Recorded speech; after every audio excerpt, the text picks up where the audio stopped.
Desde la antigüedad y hasta la actualidad, diversos científicos han buscado entender el cerebro y la conducta.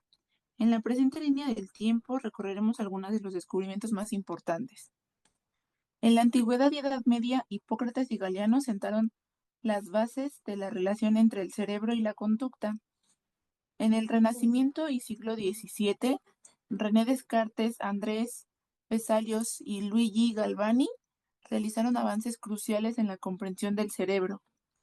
En el siglo XIX, desarrollos en la neurofisiología y localización cerebral por Émile Dubois, Pierre-Paul Broca y Carl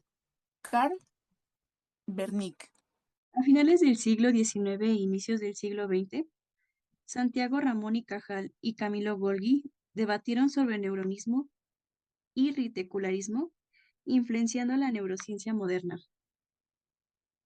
En la etapa de neurotransmisores y sinapsis, Otto Luigi y Henry Dale realizaron descubrimientos claves sobre neurotransmisores y sinapsis.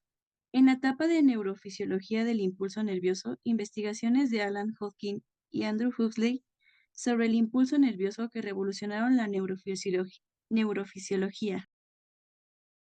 En la psicología experimental y psicofísica, Wilhelm Wundt y Gustav Fichtner fundaron la psicología experimental sentando bases para la investigación psicológica. Neuropsicología y memoria. En las contribuciones de Carl Lashley, Donald Hebb y Brenda Miller en el campo de la neuropsicología y la memoria.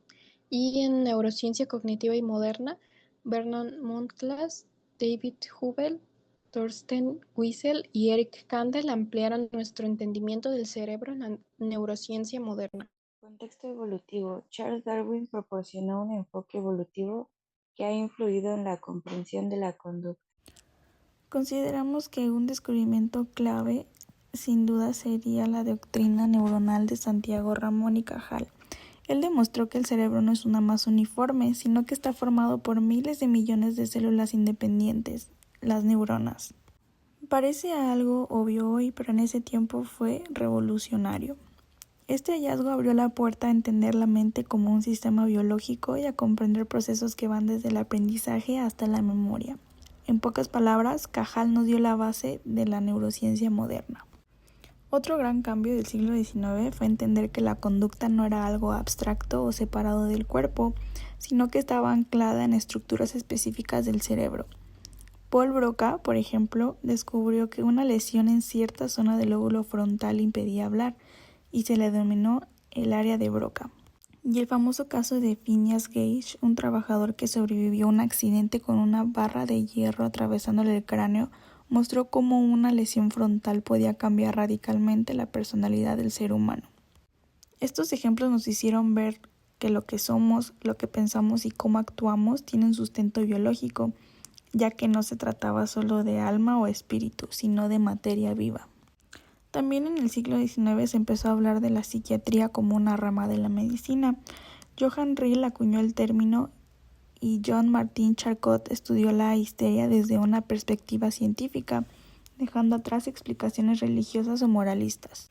Hoy, cuando hablamos de depresión, ansiedad o esquizofrenia, seguimos enfrentando el reto de integrar lo biológico con lo social y lo psicológico.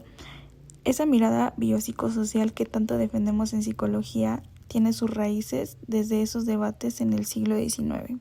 Por eso, más que un tema histórico, es un recordatorio de que los problemas de salud mental no pueden entenderse de manera simple, requieren una mirada integral, sensible y científica.